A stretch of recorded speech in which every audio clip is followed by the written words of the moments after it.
Hi, this is Anastasia. Welcome back to my channel for this week's Teen Mom Recap. This episode starts with Leah. She picks up her girls from school and they talk about how two people had to change their color cards for kissing in class, which gave me war flashbacks to those little cards we had to change in elementary school. You remember, like, it started at green and then when you were bad, you moved it to yellow, then red. I guess they still use those. Leah says nobody should be kissing at all, which is some advice she might want to take for herself. Right after she broke up with Jason the second time, she was constantly tagging Jeremy on Instagram and tweeting him on Twitter, and many people believe that they probably started hooking up again immediately after the breakup. Or maybe in true Leah fashion, she was seeing him even before the breakup. Jeremy goes out for beer with his friend. I know I always point out like what people are wearing in this show, but it's always just so ironic. Today, Jeremy's hat says Big Pipe, which probably has to do with his pipeline job, but could also very well be the reason Leah kept hooking up with him. Anyway, he tells his friend that Addie randomly asked him a few days ago why him and Leah weren't together. Since she wasn't old enough to hear the real reason, drugs, he said that stuff happened and they fell out of love, but we're still friends and we're still there for you. Then Addie started crying that he abandoned them, which I'm sure is super hard for any parent to hear.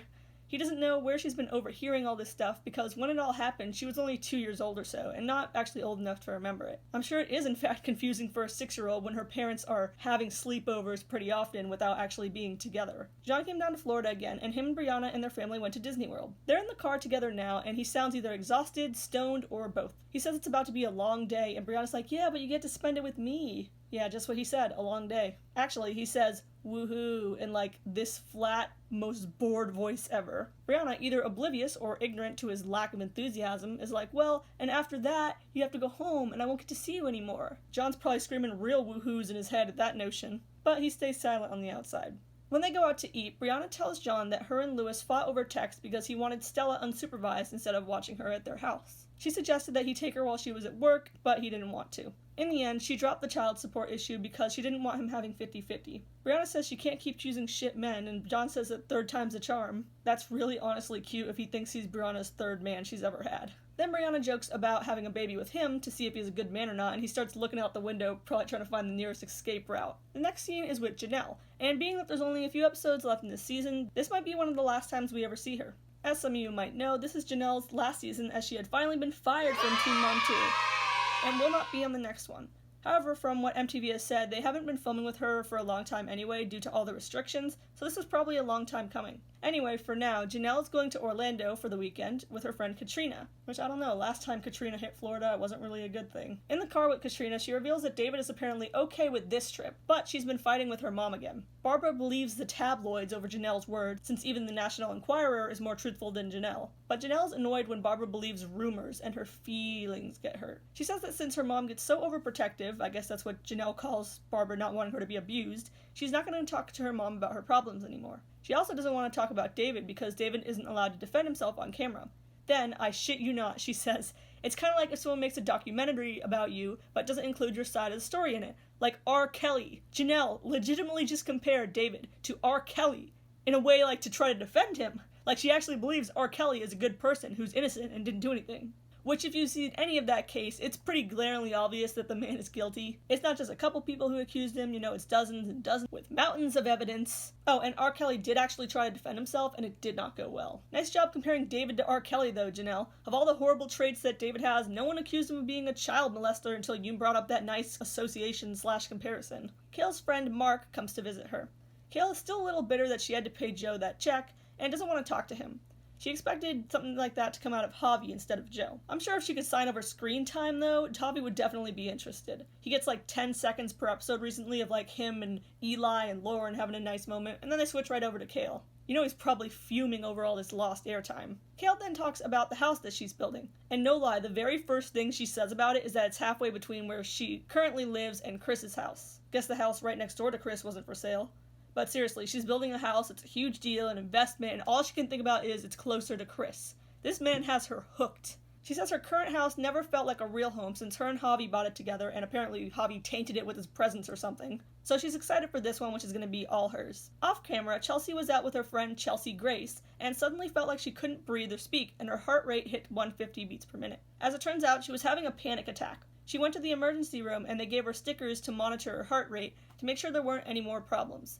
She's never had a panic attack before, and she didn't know that that was what it was like, and it really freaked her out. She said she doesn't want to do therapy though, and would rather just take medication, though there's not that much that she can take since she's breastfeeding. I think it's a little concerning that she said that, as therapy can be really helpful, and I don't know why she sort of tries to make it sound bad or sound like she's crazy. Since Jenelle is in Orlando, Briana calls her and they agree to hang out. Then Jenelle calls Barbara to see how her kids are doing.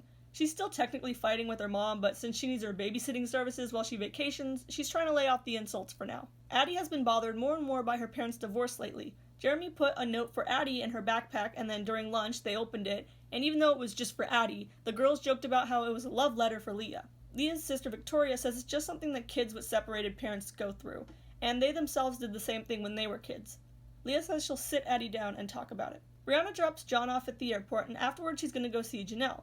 Not the best trade-off ever. They hug and kiss goodbye, and later Jenelle and her meet up at a restaurant. Briana and Jenelle talk about their relationships, and they kind of chit-chat about what's going on with their lives. Janelle's like, wow, you found a guy with no kids, no baby mamas to deal with. What a catch. But then again, he doesn't have anyone to deal with either, because neither of your kids' dads are really involved. Haha, she starts laughing about it. Briana's just sitting there like deadpan, like wondering if that was an intentional insult, or if Jenelle is really that tone-deaf. Then Briana asks about David, and why Jenelle can't film in her home state anymore. Briana sympathizes with her how Jenelle has to go out of her way for something that David did. Jenelle says David is perfect. Woo. Okay. Because he doesn't cheat on her or do anything wrong as a husband. They only argue about filming and that's it. Yeah, maybe because that's the only thing you do all day. She also claims his feelings are hurt. Aw, poor David. She also claims that David doesn't just sit around all day. He homeschools his daughter. Yeah, Mr. Eason, Teacher of the Year right there. That's actually very concerning for Marissa, though. Joe jokes to V that he should analyze the check that Kale gave him to make sure it's real. V looks sort of uncomfortable, like she doesn't even know if he's joking, and he says that this whole thing was just something he was forced to do that he didn't want to do. Which is kind of BS. You know he wanted that money. He said Kale has been quiet about it, but time will tell if it affects their co-parenting.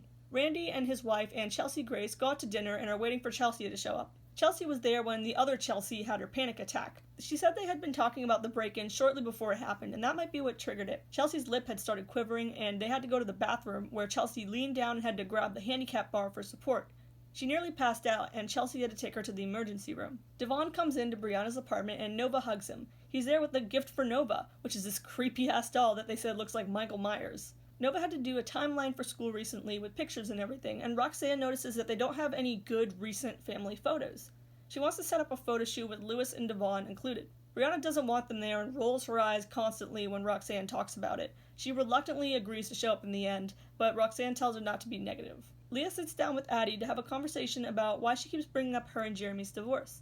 Addie says Jeremy didn't have a girlfriend, so she kept thinking about him and Leah together. Leah explains that them not being together doesn't make a difference in how much they love her, and that she is always their priority. Kale is driving her boys to where they're gonna go build her new house. She's like, let's go see the land, let's call it the lot. Doesn't want to infringe on Janelle's trademark there, I guess, or maybe just doesn't want to be associated with her in any way. So far, it's just a grassy area, but her realtor Marcus claims that the house should be built and done in about 6 months. Chelsea arrives to the dinner. Randy's wife reveals that she also had panic attacks in the past, too. She tells Chelsea not to read too much into it and freak herself out, like diagnosing herself on WebMD, but I think some knowledge on the issue might be a good thing, actually. Chelsea says she doesn't know how to handle this stuff well, and she's always had anxiety, but never this bad. In fact, she feels anxious right now just talking about it and decides to stop talking about it. And that's all for this episode of Teen Mom 2.